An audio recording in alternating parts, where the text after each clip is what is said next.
Hello and welcome to part 3 of ABG discussion. So we were discussing about Hasselbalch-Henderson equation. We discussed about the metabolic and the respiratory components. We discussed about how bicarb buffers the hydrogen ions, and we discussed about the delta gap. Now from Hasselbalch-Henderson equation we know that pH is majorly governed by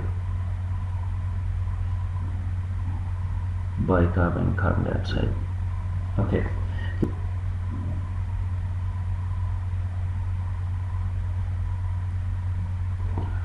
What will happen to bicarb?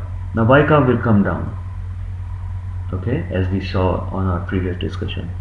So bicarb will be reduced. Now to maintain this pH at a normal rate, normal value, what would body do to PCO2? If bicarb comes down, to maintain this ratio at a constant, the PCO2 should come down. Okay, because this needs to be, the ratio needs to be constant. One goes up, the other goes up, one goes down, the other goes down. If PCO2 increases, the bicarb should increase, so that they maintain a pH of normal. So PCO2 will come down. Now what happens in metabolic alkalosis? The bicarb goes up, so and the PCO2 should go up. Okay, respiratory acidosis. The patient is breathing slower, so if PCO2 is going up, so that's PCO2 will go up. What will happen to bicarb? Now here is a catch. See, as we discussed, now body takes some time for bicarb to either step up or step down, or increase or decrease its excretion and production.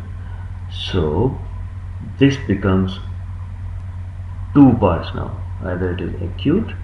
So in acute part, acute respiratory acidosis, PCO2 will be up and bicarb will marginally go up.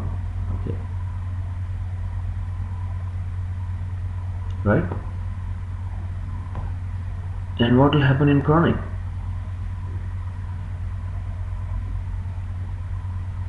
Chronic respiratory acidosis, PCO2 will go up and the bicarb will also go up because the body has compensated now, right? So the same thing for respiratory alkalosis. Now there will be again two things, like acute and chronic. What happens in acute? Acute respiratory alkalosis, PCO2 will go down because the patient is breathing faster, but bicarb will take some time, so it will only marginally be going low. While in chronic, the PCO2 goes down and the body's bicarb compensation will be kicked in, so that also will be found to be low. Right, so metabolic acidosis, you will have low pH, alkalosis, you will have high pH, respiratory acidosis, low pH, and respiratory alkalosis, high pH.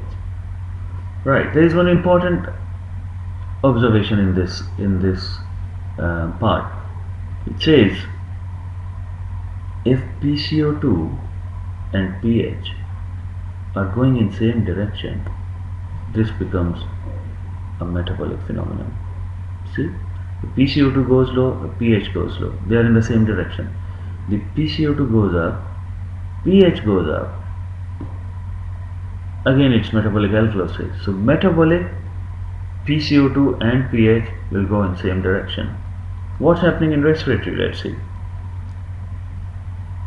PCO2 goes up, pH goes down, and if PCO2 goes down, the pH goes up.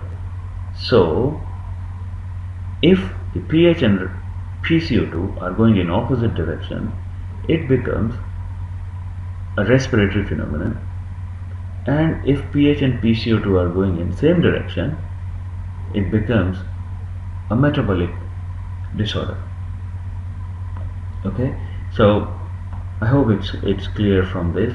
Now let us go and see how we can actually convert this thing into a graphical form. I try to simplify this graphical picture. So right, so on this axis it's PCO2, which is 40, pH 7.4.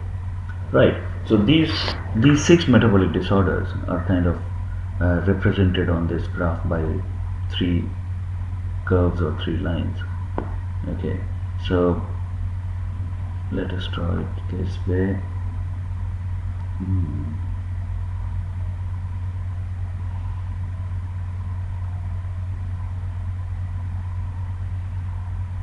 Right,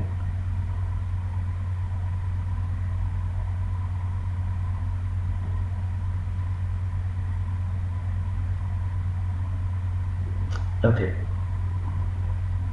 so what this point would be signifying? Well, the pH goes low, the PCO2 goes low. Since pH is going low, this is acidosis, and since both are going in same direction, this should be metabolic acidosis.